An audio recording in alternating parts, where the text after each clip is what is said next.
Halo semuanya, selamat datang di Radar Movies. Sebelum lanjut, jangan lupa subscribe dan aktifkan lonceng notifikasi agar kalian tidak ketinggalan recap film-film menarik lainnya. Kali ini kita akan nonton bareng film Tomorrow War. Film dibuka di Miami Beach di atas sebuah gedung. Dan Forrester yang diperankan oleh Chris Pratt dan sejumlah tentara lainnya terjatuh dari langit di tengah sebuah kota yang tampak hancur lebur. Forrester terjun ke kolam bersama orang-orang lainnya yang terus berjatuhan. Film mundur ke 28 tahun sebelumnya, tepatnya di tahun 2022. Forrester adalah seorang guru biologi yang tinggal bersama istrinya, Amy, yang diperankan oleh Betty Gilpin, dan putrinya, Muri, yang diperankan oleh Ryan Kiera Armstrong. Di rumahnya yang sedang mengadakan pesta Natal, Forrester sedang menunggu kabar tentang pekerjaan di sebuah lembaga penelitian. Dia mendapatkan telepon yang memberitahukan bahwa mereka telah memilih orang lain untuk posisi tersebut. Ia kemudian masuk kembali ke dalam rumahnya dengan perasaan kecewa dan kemudian menonton Piala Dunia bersama keluarganya. Namun hal yang aneh terjadi. Di dalam siaran tersebut, di tengah-tengah lapangan, tiba-tiba muncul sebuah portal yang mengagetkan banyak orang yang menyaksikan. Kemudian beberapa tentara dari masa depan keluar di hadapan penonton yang bingung. Seorang tentara wanita, Letnan Hart, yang diperankan oleh Jasmine Matthew, mengumumkan kepada semua orang bahwa dalam waktu 30 tahun sejak saat ini, umat manusia akan musnah dari muka bumi karena invasi alien yang luar biasa. Mereka datang untuk meminta bantuan, merekrut siapa saja yang mereka bisa untuk melompat ke masa depan dan mencegah kepunahan umat manusia. Setahun kemudian, kerusakan dan protes anti perang telah berlangsung karena rancangan tersebut telah terjadi sejak pengumuman awal tadi. Telah banyak korban yang meninggal dan hanya 0,5% dari mereka yang berhasil kembali. Harapan untuk masa depan terus menipis. Bahkan murid Forrester sendiri terlihat tidak bisa fokus karena mereka mengetahui bahwa mereka akan mati. Forrester kemudian dipanggil untuk melapor draft. Setelah menjalani evaluasi, dia mengetahui bahwa dia memenuhi kualifikasi untuk berangkat karena dia telah meninggal antara saat ini dan waktu menjelang invasi. Dia memiliki perangkat yang ditempatkan di lengannya yang akan membantunya untuk melompat ke masa depan ataupun kembali, juga untuk mencegahnya kabur. Terungkap juga bahwa Forrester adalah pemimpin pasukan di Irak 15 tahun yang lalu. Diberikan waktu 24 jam untuk menyelesaikan urusannya. Forrester pergi ke kantor Amy yang bekerja sebagai terapis untuk orang-orang yang telah kembali dari wajib militer tersebut. Forrester memberitahukan bahwa ia harus pergi ke masa depan. Amy yang tak ingin ditinggalkan kemudian memberitahu Forrester bahwa ada satu orang yang dapat membantu mereka untuk kabur. Dia adalah ayah Forrester yang telah lama terasingkan, James, yang diperankan oleh J.K. Simmons, yang dia benci karena meninggalkan dia dan ibunya sejak lama. James mengatakan bahwa dia memiliki alasan mengapa ia meninggalkan Forrester dan ibunya, yang membuat Forrester marah karena itulah satu-satunya hal yang dia inginkan darinya. Meskipun James mengatakan bahwa dia hanya akan memperburuk keadaan Forrester dan ibunya jika tetap bersama. Forrester kemudian pergi. Forrester kemudian kembali ke rumah. Ia harus memberitahu mereka bahwa ia akan pergi. Keduanya meratapi dengan kesedihan mendalam dan Forrester berjanji bahwa ia akan kembali. Forrester melapor ke draft, di mana dia bertemu orang-orang lainnya seperti Charlie yang diperankan oleh Sam Richardson, Dorian yang diperankan oleh Edwin Hodge, Nora yang diperankan oleh Mary Lynn Rajskub, dan Cowan yang diperankan oleh Mike Nichol. Para wajib militer tersebut diberitahu tentang proses lompatan waktu dan rencana misi mereka. Charlie memberitahu Forrester bahwa mereka mengirim orang yang telah meninggal sebelum perang untuk menghindari paradoks. Paradoks waktu sendiri adalah suatu momen di mana adanya perubahan di masa dahulu yang mempengaruhi jalannya waktu saat ini. Itulah alasan mengapa mereka merekrut seseorang yang telah meninggal di rentang waktu itu agar tidak menyebabkan kekacauan timeline waktu. Forrester juga diberitahu Charlie bahwa Dorian sudah 3 kali melompati waktu dan bergabung dengan misi tersebut untuk membunuh monster yang mereka sebut sebagai White Spike. Bel alarm berbunyi. Para wajib militer tersebut diperintahkan untuk segera melewati jam link ke masa depan, di mana mereka akan mendarat di Miami Beach. Forrester mempertanyakan mengapa mereka berangkat tanpa persiapan yang matang. Mereka mengatakan bahwa ini mendesak dan mereka harus segera berangkat. Hal-hal yang tidak seharusnya terjadi menimpa mereka karena mereka tiba-tiba turun jauh lebih tinggi daripada yang direncanakan. Itulah yang menyebabkan banyak orang-orang terjatuh dan mati sementara Forrester dan yang lainnya mendarat di sebuah kolam renang.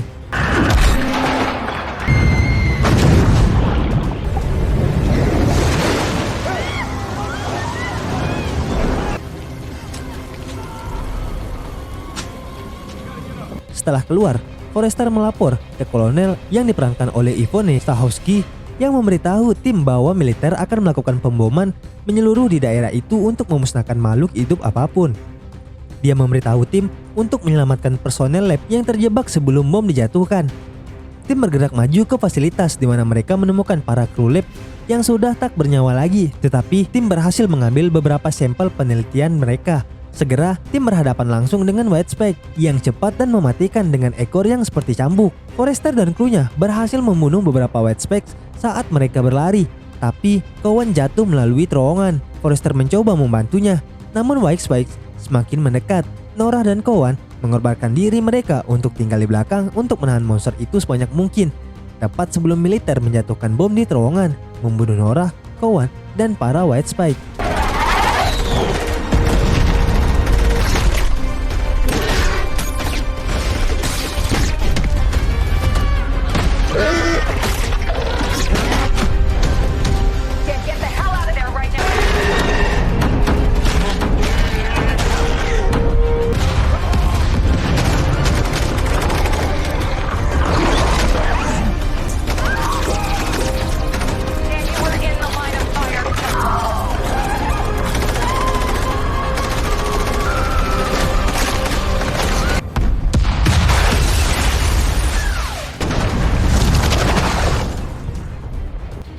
Para wajib militer yang masih hidup bangun di sebuah camp di Republik Dominika. Forrester bertemu dengan kolonel yang ternyata adalah Muri yang telah dewasa. Dia memiliki beberapa kerenggangan dengan Forrester saat melintasi draft. Dia memberitahu Forrester bahwa timnya telah menemukan White Spikes betina yang fisiologinya mungkin dapat menjadi kunci untuk menghancurkan sisa sarang mereka. Tim menemukan gua yang berisi White Spike betina tersebut, tetapi lusinan White Spikes jantan mulai turun dan mengejar mereka. Beberapa White Spikes dicabik-cabik oleh baling-baling helikopter, sementara para prajurit terus melawan mereka. Tim berhasil mengurung White Spike betina, meskipun Forrester hampir mengorbankan misi untuk menyelamatkan Muri. Muri menegurnya dan kemudian mengungkapkan kepadanya bahwa dia meninggal 7 tahun setelah wajib militer dalam sebuah kecelakaan mobil, dan Muri menyaksikan saat-saat terakhirnya. Semua ini setelah dia kembali dari wajib militer yang membuatnya menjadi kecewa dan meninggalkan keluarganya. Itulah yang membuat Muri merasa ia terasingkan oleh Forrester. Tim membawa White Spike betina ke sebuah markas yang sepertinya bekas kilang minyak, tempat di mana Jamling berada, sehingga ketika mereka berhasil menemukan racun dari darah sang betina yang akan memusnahkan semua White Spike, racun itu dapat segera diantar. Di dalam penelitian Muri yang menghabiskan sekian banyak percobaan, ia berhasil menemukan formula racun yang tepat untuk dapat memusnahkan para monster itu. Akan tetapi, di luar sana, para alien menyerbu pangkalan dan menyerang dengan jumlah yang luar biasa. Forrester mengetahui bahwa mereka datang untuk menyelamatkan White Spike betina itu. Para monster alien itu menyerang secara membabi buta. Forrester dan Muri mencoba mencapai helikopter untuk segera pergi demi membawa formula tersebut ke tahun asalnya sebelum White Spike bangkit dan meluluh lantahkan bumi. Ketika waktu di Jamling akan segera berakhir, White Spike betina terlihat berhasil dibebaskan oleh anak-anaknya. Serangan sang betina tersebut menyebabkan jembatan runtuh dengan Muri dan Forrester di sana. Muri terjatuh dan berhasil diselamatkan oleh Forrester sejenak sebelum akhirnya Muri melepaskannya sehingga dia dan White Spike betina itu bisa mati, sementara Forrester dan kru yang lain dapat kembali ke tahun mereka sekarang dengan selamat. Setelah kembali, Forrester berusaha mati-matian untuk dapat mengembalikan dan berusaha menyelamatkan Muri, tetapi hal itu sia-sia karena ia diberitahu bahwa Jamling sudah tidak bisa diaktifkan lagi, membuat lompatan kembali menjadi tidak mungkin. Namun ia berhasil membawa racun itu dengan aman. Forrester kembali ke rumahnya. Saat berbicara dengan Amy, dia mengatakan kepadanya bahwa dia bertemu Muri yang sudah dewasa dan ia bekerja dengannya. Forrester menceritakan betapa hebatnya Muri dalam percakapan mereka. Amy menemukan fakta bahwa alien bisa saja tidak tiba pada tahun 2024 ketika invasi itu dimulai, tetapi mereka mungkin telah ada jauh sebelum itu. Forrester kemudian pergi ke bar di mana ia menemui Dorian. Dalam percakapan mereka, Dorian mengungkapkan kepadanya bahwa dia menderita kanker stadium akhir. Forrester bertanya kepadanya tentang cakar White Spike yang dia simpan sebagai souvenir. Mereka pergi ke markas penelitian Charlie dan menemukan fakta bahwa di cakar itu terdapat material abu di atasnya yang diasumsi mereka itu berasal dari Rusia. Forrester kemudian pergi bertanya kepada salah satu muridnya tentang info abu vulkanik, karena muridnya yang satu ini memiliki pengetahuan luas daripada yang orang lain bayangkan, yang membuat mereka semua menyimpulkan bahwa White Spike telah ada di bumi sejak saat ini, dan monster itu menunggu saat es mencair oleh pemanasan global sehingga mereka bisa keluar. Forrester, Charlie, dan Dorian berusaha mendapatkan bantuan dari pejabat tinggi pemerintah untuk mengizinkan mereka menjalankan misi ke Rusia, tetapi dia menolaknya karena berisiko terlalu besar. Forrester kemudian tersadar bahwa ayah Forrester adalah seorang pilot dan memiliki pesawat. Ia pun pergi ke James untuk meminta bantuan.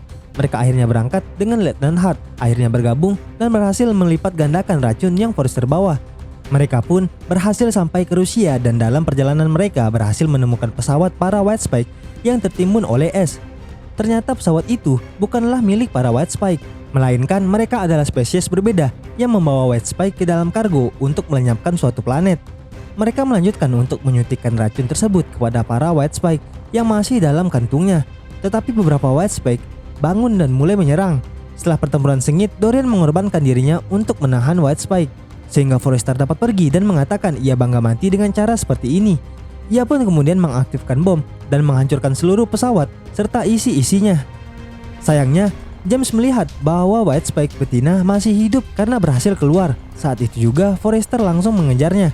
James ikut dalam pengejaran tersebut yang sebelumnya dilarang oleh Forrester. Namun, James mengatakan bahwa memang seperti inilah pekerjaannya. Ketika mereka melihat monster itu, mereka menembakinya saat monster itu mengejar Forrester dan James. Mereka mencoba menyuntikkannya dengan racun, tetapi dia menggigit lengannya untuk mencegahnya menyebar. Setelah dengan usaha yang cukup keras, Forrester berhasil menancapkan racun ke tenggorokan White Spike betina dan menyatukannya dari tebing di mana dia terlihat tubuhnya hancur oleh racun tersebut. Kejadian ini secara resmi memusnahkan semua White Spike untuk selamanya. Berita tentang misi untuk pencegahan perang menyebar. Terlihat petinggi yang sebelumnya menolak memberikan bantuan, kemudian memuji Forrester dan timnya karena kesuksesan besar ini.